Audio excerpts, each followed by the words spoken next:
ETF index mutual funds నేర్చుకుని stock మార్కెట్లో రాణించాలనుకుంటున్నారా? వెంటనే ఈ నెంబర్కి కాల్ చేయండి. First ever factory outlet Mukunda jewellery, KPHP, Kothapet, Khammam, Somajiguda, Hanamkonda. అమ్మ నమస్తే. నమస్తే అమ్మా. అమ్మ, ఇంట్లో దీపం కొబ్బరి నూనెతో పెట్టొచ్చా? పెడితే ఎలాంటి ఫలితాలు ఉంటాయి? నూనె అంటే అర్థం ఏమిటి? నువ్వుల నుండి తీసినటువంటి ద్రవము.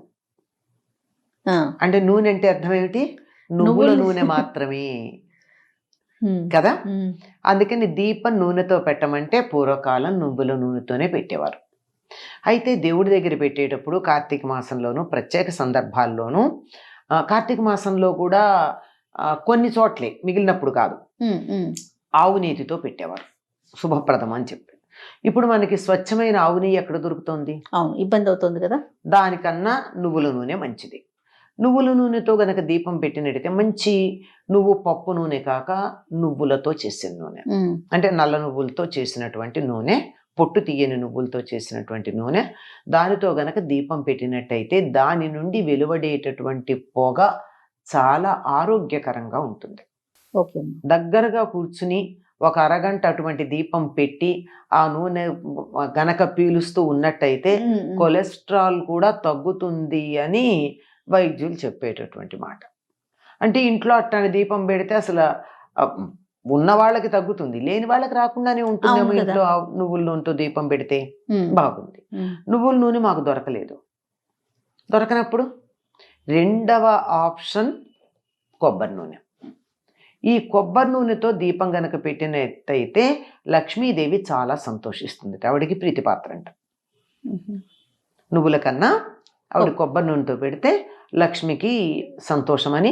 అందుకని కొంతమంది శుక్రవారం నాడు నువ్వుల నూనెతో కాకుండా కొబ్బరి నూనెతో దీపం పెడుతూ ఉంటారు. ఎందుకంటే అమ్మవారికి ఇష్టం కాబట్టి, మాకు శుభం కలుగుతుంది అనే ఉద్దేశంతో. కాకపోతే గుర్తుంచుకోండి, ప్రధానంగా ఈ రెండూ కాక మిగిలిన ఏ నూనెలు పెద్దగా మంచివి కాదు. ఎందుకంటే వాటికి ఈ దేవుడి దగ్గర దీపం పెట్టినప్పుడు ఏ రకమైన ప్రయోజనం కావాలని మనం ఆశిస్తున్నామో అటువంటి ప్రయోజనం ఇవ్వగలిగిన శక్తి లేదు. ఓకే. కానీ నాకు ఇవాళ ఇంట్లో నువ్వుల నూనె అయిపోయింది, శనివారం, నేను ఇప్పుడు ఎక్కడికి వెళ్ళి కొనే పరిస్థితి కాదు, కానీ దీపం పెట్టడం మానలేను నేను. అలాంటప్పుడు ఏ నూనె ఉంటే ఆ నూనెతో పెట్టచ్చు. ఎప్పుడు? ఇది అలా మరీ అత్యవసరమైనప్పుడు మాత్రమే. మన ధర్మశాస్త్రాలు ఏవి కూడానమ్మా ఇది ఇట్లా చేయకపోతే నరకానికి వెళ్ళిపోతాయని చెప్పలా. మనిషి వీలును బట్టి, సౌకర్యాన్ని బట్టి ఎన్ని రకాల ఆప్షన్స్ ఇస్తారో. ఆవు నెయ్యి శ్రేష్టం, అది దేశీయమైన ఆవు నెయ్యి. కిలో 5,000 6,000 పెట్టి ఎవరు కొంటారమ్మా దేవుడి దగ్గర దీపం పెట్టడానికి? లేరు. సరే, లేదు అంటే నువ్వుల నూనె, అది కూడా గానుగ దగ్గరికి వెళ్ళి తెచ్చుకుంటే మంచిది దొరుకుతోంది. లేకపోతే పామాయిల్ అంటారు, పామాయిల్ తెచ్చి దాంట్లో నువ్వులు దంచినటువంటి నువ్వులు ఒక బట్టలో మూట కట్టి ఈ నూనెలో ఆ బట్టల మూట పడేస్తారు. ఇంత మూట. దానికి ఆ నువ్వులకు ఉండేటటువంటి ఆ రంగు, వాసన నూనెకు వస్తుంది. అది నువ్వుల నూనె అనే పేరుతో మనకు అమ్ముతున్నారు. అదే చూస్తున్నాం మార్కెట్లో మనం. అదే ఎక్కువ మంది. కానీ ఏదో కారణంగా దొరకలేదు అనుకోండి, కొనడానికి వీల్లేదు, కొనలేని పరిస్థితి వచ్చింది. అటువంటప్పుడు నెక్స్ట్ ఆప్షన్ ఏమిటి? ఎన్ని ఆప్షన్స్ ఇచ్చిందో మన సంప్రదాయం మనకి. అలాంటప్పుడు ఏ నూనె ఉంటే ఆ నూనెతో చెయ్యండి. కానీ వేప నూనె, ఇప్ప నూనె ఇట్లాంటి వాటితో మాత్రం బాదం నూనె చాలా ఖరీదు. ఎందుకు పెడతారు? ఎవరో పెట్టరు. అమ్మో, చాలా ఖరీదు కాదు. అంచేత వేప నూనె, ఇప్ప నూనె ఇట్లాంటి వాటితో కూడా దీపాలు పెట్టేవాళ్ళు ఉన్నారు. పైగా చెప్తారు కూడా, ఈ ఏదో ఫలానా ప్రయోజనం కావాలి అంటే 3 రంగుల ఒత్తులు వేసి దాది వేప నూనెలో వేసి ఏదో 3 రకాల నూనెలు కలిపి, అది ఇప్ప నూనె, ఆమదం, ఇలా ఇంకా చాలా ఉన్నాయి. తర్వాత ఆవ నూనె, ఇట్లాంటివన్నీ ఏవో కాంబినేషన్స్ చెప్తారు.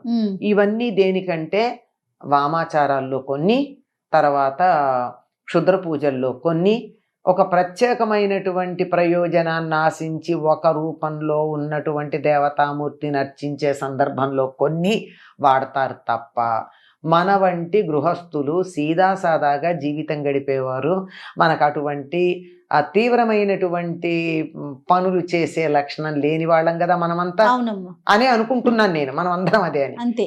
అలాంటి మనం అటువంటి వాటి జోలికి వెళ్ళకూడదు. ఓకే. ఎవరన్నా చేస్తే ప్రత్యేకంగా అలాంటివి చేసేవాళ్ళు ఉంటే వాళ్ళు వాళ్ళు చేస్తారు, చేసుకుంటారు. మన ఇళ్లల్లో మనం అవి వాడే పని లేదు.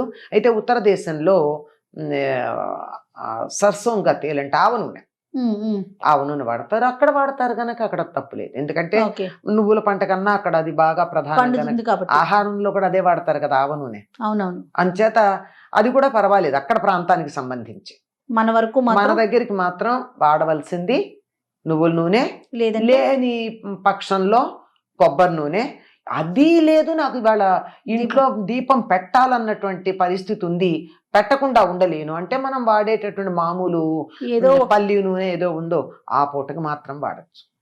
ఈ ఏదో ఫలానా ప్రయోజనం కావాలి అంటే 3 రంగుల ఒత్తులు వేసి దాది వేప నూనెలో వేసి ఏదో 3 రకాల అవునవును. నూనెలు కలిపి అది ఇప్ప నూనె, ఆమదం, ఇంకా చాలా ఉన్నాయి, తర్వాత ఆవ నూనె, ఇట్లాంటివన్నీ ఏవో కాంబినేషన్స్ చెప్తారు. ఇవన్నీ దేనికంటే వామాచారాల్లో కొన్ని, తర్వాత క్షుద్ర పూజల్లో కొన్ని, ఒక ప్రత్యేకమైనటువంటి ప్రయోజనాన్ని ఆశించి ఒక రూపంలో ఉన్నటువంటి దేవతామూర్తిని అర్చించే సందర్భంలో కొన్ని వాడతారు తప్ప మన వంటి గృహస్థులు సీదాసాదాగా జీవితం గడిపేవారు మనకు అటువంటి తీవ్రమైనటువంటి పనులు చేసే లక్షణం లేని వాళ్ళం కదా మనమంతా అవునమ్మా, అని అనుకుంటున్నాను నేను, మనం అందరం అదే అని. అంతే. అలాంటి మనం అటువంటి వాటి జోలికి వెళ్ళకూడదు. ఓకే. ఎవరన్నా చేస్తే ప్రత్యేకంగా అలాంటివి చేసేవాళ్ళు ఉంటే వాళ్ళు వాళ్ళు చేస్తారు, చేసుకుంటారు. మన ఇళ్లల్లో మనం అవి వాడే పని లేదు. అయితే ఉత్తర దేశంలో సర్సోంగా తేలంటే ఆవ నూనె, ఆవ నూనె వాడతారు. అక్కడ వాడతారు కనుక అక్కడ తప్పు లేదు. ఎందుకంటే ఓకే.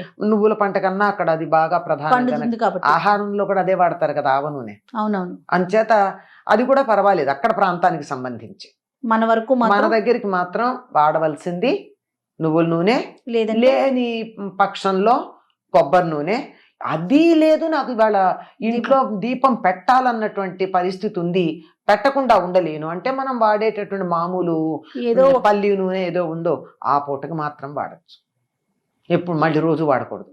ఓ అది అదమ్మా. రైట్ అమ్మా, నమస్తే. నమస్తే.